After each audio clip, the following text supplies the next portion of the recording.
Kommentariyalarda 90% odam so'kib yozmoqda. Shu sababli suhbatning fitna haqidagi joyini qoldirdim. Videoni to'liq tushunish uchun o'tkazmasdan ko'ring. Video Gulrona Qosimova ishi bo'yicha eng kerakli faktlar keltirilgan. Videoga like bosing va obuna tugmasini bosib qo'ying. Bu biz uchun katta motivatsiya. Alloh taolo Qur'oni Karimda al-fitnatu ashaddu minal qatl degan. Fitna qatldan shiddatliroq. Yana boshqa bir oyatda al-fitnatu akbaru minal qatl degan. Fitna qatldan ham kattaroq. Ya'ni zarari, jirkanchligi ma'nosida. Mana shu joyda biz hozir o'zbek tilimizda hozirgi zamonaviy lug'atlarda ishlatayotganimiz provokatsiya ma'nosini ifoda qiladi. Fitna, provokatsiya o'zbekchasiga qo'zg'atish bo'lsa kerak. Qo'zg'atish yoki chegaradan chiqarish. Turli xil ma'nolari bordir. O'zbekchasini bilsanglar yozib olinglar. Taklif qilinglar. Fitna, provokatsiya o'zbekchasi nima? Bu provokatsiya ko'pincha mag'lub tarafning quroli hisoblanadi. Mag'lub taraf buni qurol sifatida ishlatadi. G'olib tarafni o'sha provokatsiyaga, fitnaga tushirib, chegaradan izdan chiqarishligini harakat qilishadi va izdan chiqib chegaradan chiqqandan keyin u o'zi xohlagan maqsadni amalga oshira olaman deb o'ylaydi. Fitnani biz ko'p o'rinlarda ko'ramiz. Biz tarixdan nazar solib keladigan bo'lsak, fitna qo'zg'ovchilar o'ta pastkash odamlar bo'lgan. Fitnani qo'zg'ashadi, o'zlaridan o'tadi, o'zlari haqorat qiladi, keyin ularga keskin chora ko'rilsa, o'zlarini mazlum qilib olishadi. Voydod, bizga mana shunaqa qilishyapti deydi. Mana shuni fitna pastkashliklari, fitna effekti deyiladi. Fitna ta'siri. Nima uchun buni o'rtoqlashyapman? Fitnaga tushib qolmaslik kerak. Agar fitnaga tushib qolsangiz, haqli bo'lsangiz ham nohaqqa chiqarib qo'yishadi. Odamlarni sizni haq yoki nohaqqa chiqarishligi ahamiyatli emas, to'g'ri. Lekin siz faoliyatingizda ya'ni yemagan somsaga ham pul to'lab yuraverishingiz to'g'ri emas.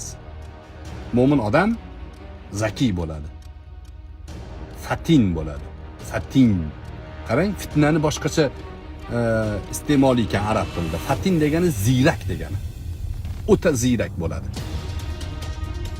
Nima ish fitna, nimasi fitna emas, buni ajrata olish kerak. Endi misolga o'taman. Abror Muxtor Ali haqida ijtimoiy tarmoqlarda kuzatib yurgan odamlar, eskidan qadimdan, ya'ni 4-5 yil, 10 yil atrofida kuzatib yurganlar yoki endi kuzatishni boshlaganlar biladi. Abror Muxtor Ali madaniy suhbatdan hech qachon chekinmagan.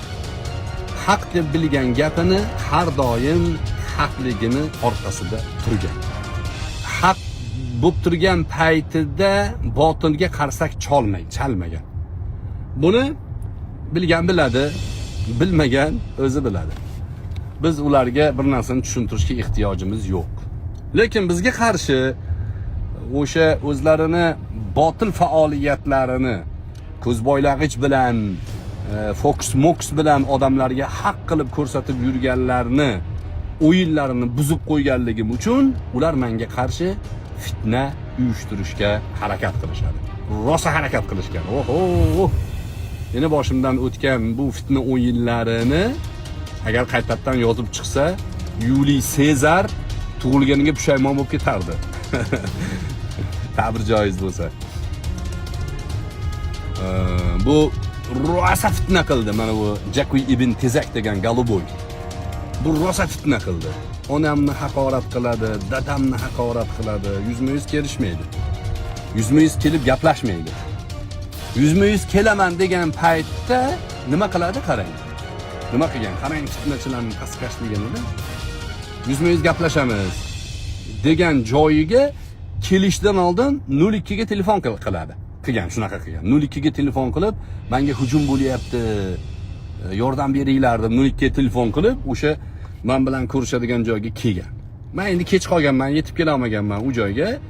Keyin ish o'zgarib ketib, 02 kelib o'zlarini muammo qildi ularni. Qarang fitnani. Menga qazigan chohlariga o'zlari tushdi. Meni haqimda turli xil jirkanch, isqirt narsalarni yopishtirmoqchi bo'ldi tupuklab, o'zidan o'sib chiqdi, dum bo'lib. O'zi galoboylik bilan qamaldi. 120-modda statiya bo'yniga qo'yildi. Qamaldi.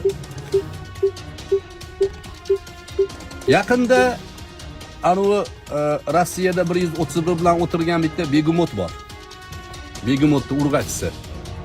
O'sha men haqimda o'zidan o'zi. Men uni gapirmaganman, nomini tilga olmaganman, kimligi menga e'tibori yo'q. Umuman tashlandiq odamlar men uchun. O'sha aynan o'sha Begumotlar. Tashlandiq odamlar. Ya'ni bu yerda o'zini katta olib kibr ma'nosida aytmayapman. E'tibori yo'q odamlar. Men haqimda turli xil gap so'zlarni gapirib, onasini avratini reklama qiladimi-ey? Mana shunaqa qilib, nima qilib bo'lsa ham fitna qilmoqchi-ku. Qo'zg'amoqchi-yu odamlarni shunaqa qilib. Meni chegaradan chiqarmoqchi-yu.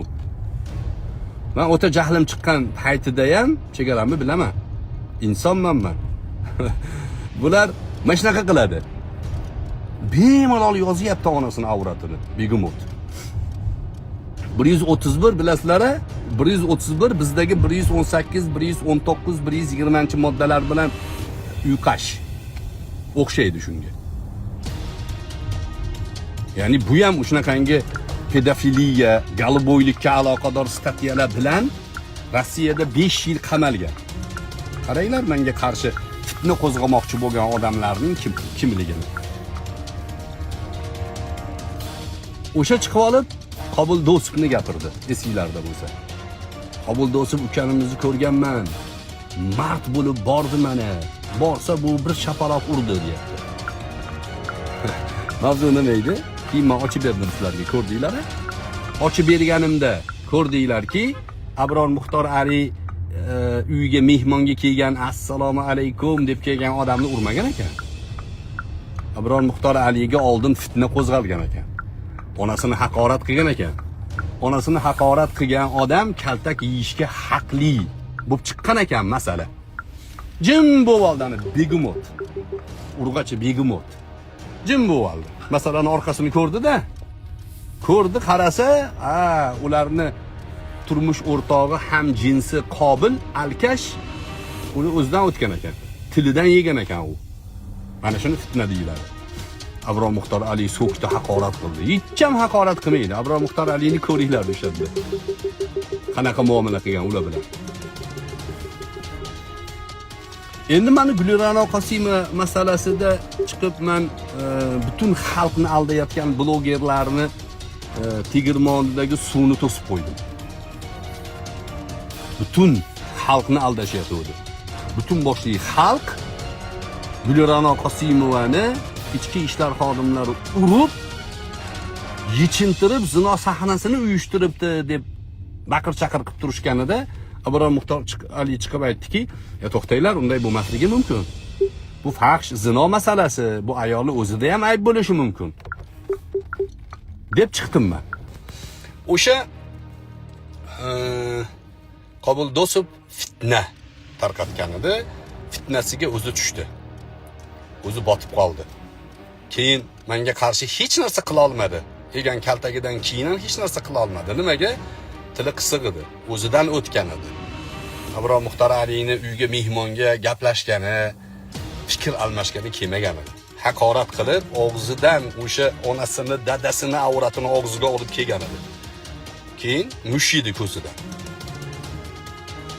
Endi Gulira'no Qosimova masalasida o'sha xalqni aldayotgan, qaytarib aytaman, xalqni aldayotgan blogerlarni tegirmoniga suvni to'xtatib qo'ydim men. Chiqib aytdimki, yo'q, bu agar ichki ishlar xodimlari sud qaroriga ko'ra, tergov surishtirmasiga ko'ra jinoyat qilgan bo'lsa, jazosini olsin. Lekin ularni butun boshli tizim bir ayolni urib, yechintirib, zino sahnasini yaratdi degan gap bu mubolag'a bu. Bu to'g'ri emas. Deganidim, u yoq bu yoqdan potirab chiqishni boshlashdi. Bitta gemoroy chiqdi. Bu gemoroyni men umrimda ismini zikr qilmaganman. Hozir ham zikr qilmayapman. Chunki ularni aksariyati terpila. Bu begemot ham terpila. Hammani yozib yotibdi hozir. Izohlarda bir nogiron odamni ham ustidan yozib, uni ham pulini olishdi. Terpilalar. Terpila masalasi alohida mavzu. Boraman Abror, nuqta qo'yaman qilib qichqiryapti. Ovozim yo'g'on deb qo'yadi. Seni ovozingning yo'g'onligini gapirmayapmiz. Ana u Jasminning ham ovozi yo'g'on. Ovoz yo'g'on bo'lsa erkakcha ovoz bo'lib qolmaydi. Sen kuchanib gapiryapsan. O'shaning uchun seni gemoroy mikan deyapmiz-da, tomog'ida gemoroyi bor deyapmiz. O'zi gemoroy tomog'ida bo'ladimi? Mana o'zingizda bilasizlar. Kelaman dedi. Bo'pti, kutaman dedim, kellaring. Yana bitta shunaqa desang boraman dedi. Aytdim, sen dayussanlar. Mana yana bitta aytdim. Kel olgani yo'q. Yuzma-yuz o'tirib gaplashsa bo'ladi. Men uni nomini zikr qilmaganman. Blogerlarning yolg'onini fosh qilganman. Ayniqsa Siroj medianing yolg'onini fosh qilganman. Yolg'on gapirgan ular. Ayolni yolg'onini ommalashuviga sababchi bo'lgan shular. Men bularning yolg'onini fosh qilib qo'ydim. Keyin menga to'polon boshlandi. Bular endi to'polon, endi provokatsiya qilishdi. Ya'ni xuddi o'sha Qobil degan o'zini ham jinsini provokatsiyasini qilishyapti. O'sha gemoroy meni onamni haqorat qilib post qo'ydi o'sha paytlar. Men yozib qo'ydim mana bunga bitta. O gemoroy, sen men bilan yuzma-yuz kelsang, onani haqorat qilish qanaqaligini ko'rsataman senga. Shilpindirib. Sen bilan gaplashamiz. Va bular shuni xohlayapti. Abrorni onasini haqorat qilsak, mana Qobilni urgan u, ha. Bizni ham bir mush ursa, chidab beramiz, ustidan yozamiz, bo'ldi, buni maydondan yo'qotamiz deyishyapti. Chunki bizni yolg'onlarimiz bu bor ekan, fosh bo'lib qolyapti deyapti. Bular o'zini haq deb atayapti-yu, ha? Biz tanqid qilyapmiz, bizni tanqidimiz haq deyapti-yu. Qanaqa tanqidlaring haq sanlarni? Sanlar haq mezonimisanlar? Sanlar tanqid deb ichki ishlarni tanqid qilyapmiz. Mana biz ekspertizaga bordik. Ammangni uyda o'tiribsanmi qilib gapiryapsan. Shu tanqidmi shu? Provokatsiya deydi buni. Fitna deyiladi buni. Sanlar mana shu faoliyatingda hech qanaqasiga haq tarafdori bloger emassanlar, jurnalist emassanlar sanlar. Erkin fikr tarafdori emassanlar. Sanlar provokatorsanlar. Provokatorlarga O'zbekistonda jiddiy javobgarlik belgilanishi tarafdorimiz. Shulardan bittasi Siroj. Provokatsiya qildi u ham. Afg'onga yo'qol dedi meni. Chiqib ketdilaring Afg'onga. Afg'onda yashadiyapti menga. Provokatsiyani qaranglar. Kimni vatanidan quvayapsanlar sanlar? Ha? Bu meni kindik qonim to'kilgan vatanim bu. Meni vatanimdan quvayapsanlar. Siroj media men qamalishligini tarafdori emas edim. U misol uchun oilasi bor, farzandlari bor, Alloh taolo ularga sabr bersin, tezroq chiqsin. Tamom, men u tomoniga insoniylik nuqtai nazaridan fikr bildiraman-da. Lekin jinoyat qilgan bo'lsa, unda jinoyatiga javob berish kerak. Sud adolatli hukm qildi. Bularga kerak bo'lsa, shunaqa deyishadi. Bularga qarshi sud hukm chiqarsa, bu sudlar hammasi sotilgan deyishadi.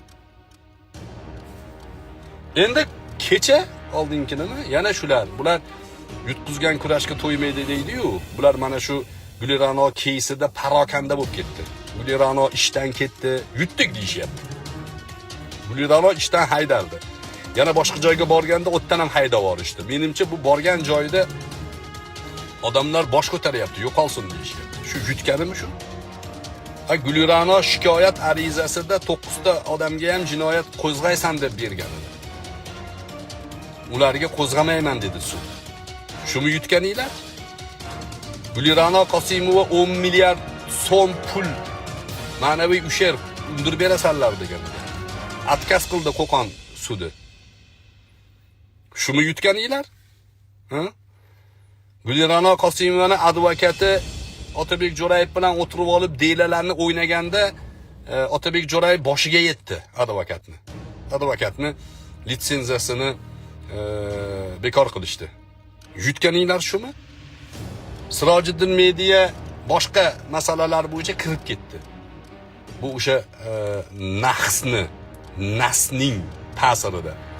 Unga ham urdi. Yutganinglar shumi? Endi shu alamdan qichqiryapti-da, Abrorni qo'shishimiz kerak yana. Abrorni provokatsiya qilishimiz kerak, onasini haqorat qilishimiz kerak. Voy, gemoroy. Ikkinchi marta onamni, otamni aralashtiryapsan sen. Sen u ya'ni onang seni mehr bilan katta qilmagan bo'lishi mumkin. Dadang seni mehr bilan katta qilmagan bo'lishi mumkin. Seni yoshlik payting o'ta ruhiy stressda o'tgan bo'lishi mumkin. Bu degani boshqalarning onasini haqorat qilaveradi degani emas. Mana shu do'stlar, mana shu kichkinagina misolda Abror Muxtor Alining boshida bo'layotgan hodisalarga formula, yechim ko'rasiz. Abror Muxtor Ali birortasini haqorat qilmagan edi. Nomini zikr qilmagan edi. Fikrga qarshi fikr bilan chiqqan edi. Ular meni onamni haqorat qilyapti. Ular meni laqab bilan haqorat qilishyapti. Ular o'zlari o'tirib olsa, "Oy, ichki ishlar, yaqinda qabrga borasanlar, hisob kitob bor, oxiratda farishtalar hisob kitob qiladi" deb odamlarning hissiyotiga o'ynab dindan foydalansa bo'lar ekanda, o'zlarini botil, o'zlarini provokatsiya ishlarini oqlash uchun. Men hadis aytsam, oyat aytib, misol keltirib payg'ambarimizga shu ishlar bo'lgan, sahobalarga mana bu ishlar bo'lgan, tobiinlarga bu ishlar bo'lgan, mana bizga ham xuddi shunga o'xshagan ishlar bo'lyapti deb misol keltirsam, hadisdan keltiradimi, oyatdan keltiradimi deydi. Oyat hadislarni zamonamizga bog'liq taraflariga bularni ya'ni qiziqishi yo'q. Kerak emas bularga. Oyat hadis bularga xalaqit qilyapti, ularga qarshi ishlab qolsa-da, lekin o'zlariga kelganda, "Oy, qabrdan qo'rq" deb qo'yadi. Senlar ham qo'rqlaring qabrdan. Meni haqorat qilganlaring uchun javob berasanlar. Men terpiylamasman senga o'xshab, sen 3 ta odamni yozgan ekansan-ku deyapti. Yoningdagi begumotga qarab aytmaysanmi? Begumot nechta odamni yozding sen deb. Men 3 ta odamni yozganman. Bilasanmi 3 ta odam kim? O'zbekistonda galliboylikni targ'ib qilgan odamlar. Galliboylarga qarshi turaman. Buni ham hujjatim bor meni. Payg'ambar alayhissalotu vassalom davrlarida ahli ilmlarni, sahobalarni, qorilarni haqorat qilgan bir munofiqni bir sahoba gapini eshitib qolib, "Men seni Rasulullohga aytib beraman" deb borib Rasulullohga aytib bergan. To aytgunicha oyat nozil bo'lgan. Bir mamlakatda terror harakatlari bo'layotgan bo'lsa, uni oldini olishlik terpiylarlik bo'lmaydi. Bir mamlakatda davlat to'ntarish qilayotgan, o'sha chet maxsus xizmatlariga mamlakatning ichidagi strukturalarni sotishlikni harakat qilayotgan xoindan ogohlantirish terpiylarlik bo'lmaydi. Galliboylarni ustidan yozganimizni biz terpiylarlik demaymiz biz. Bu millat zimmasidagi vazifa deymiz. Bizga tushdi bu vazifa, bu safar buni biz qilamiz deymiz. Bizdan keyingi bizga quloq solayotgan shogirdlarimiz bormi, avlodlarimiz bormi, hammasiga aytamizki, bularga qarshi keskin turlaring. Bularga qarshi keskin turlaring. Davlatni, jamiyatni, mamlakatni bulardan tozalalaring deymiz. Sen gemoroy 2 marta meni ota-onamni haqorat qilding. Bu shundoq qolib ketmaydi. Qobil seni hamjinsing, yengil qutulgan. Sen mana shu gemoroyliging bilan o'zing bir siqimsan. Menimcha yarimta shapaloqqa ham arzimaysan o'zi. Sen mana shu holingda nafasingga ishonib, gemoroy kuchanishinga ishonib, nimadir ko'zlayotgan bo'lsang, adashasan. Provokatsiya to'g'risidagi suhbatimni nuqtasi shu do'stlar.